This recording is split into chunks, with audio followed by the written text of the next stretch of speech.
Hi అండి, ఈరోజు మరొక లంచ్ బాక్స్ రెసిపీతో మీ ముందుకు వచ్చేసాను. అదే చిక్కుడుకాయ ఫ్రై. ఇది ఎలా చేసుకోవాలంటే, ముందుగా చిక్కుడుకాయలను తీసుకొని సన్నగా కట్ చేసుకొని బాగా కడుక్కొని వేడి నీళ్ళు వేసుకొని పక్కన పెట్టుకోవాలి. ఇప్పుడు ఒక ప్యాన్ తీసుకొని అందులో 4 స్పూన్స్ ఆయిల్ వేసుకోవాలి. జీలకర్ర, ఆవాలు, కరివేపాకు, ఉల్లిపాయలు, పచ్చిమిరపకాయలు వేసుకొని బాగా కలుపుకొని మగ్గనివ్వాలి. ఇప్పుడు దాంట్లోకి కారం, పసుపు, ఉప్పు, ధనియాల పౌడర్ వేసుకొని బాగా కలుపుకొని మగ్గనివ్వాలి. ఇది కొంచెం మగ్గాక కట్ చేసి పెట్టుకునే చిక్కుడుకాయలను అందులో వేసుకొని బాగా కలుపుకొని ఉడకనివ్వాలి.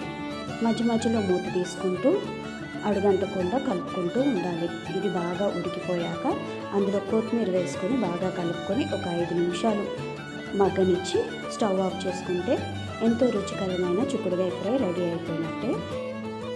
ఇది ముందుగా చిక్కుడుకాయలను వేడి నీళ్ళలో వేసుకోవడంలో ఏమవుతుందంటే అది కొంచెం మగ్గుతుందన్నమాట. అప్పుడు ఫ్రై చేసుకోవడానికి చాలా ఈజీగా ఉంటుంది, తొందరగా కూడా అయిపోతుంది. ఈ రెసిపీ ఎంతమందికి నచ్చిందో కింద కమెంట్లో తెలియచేయండి. అలాగే మా రెసిపీస్ మీకు నచ్చినట్లయితే లైక్ చేయండి, షేర్ చేయండి, ఫాలో అవ్వండి.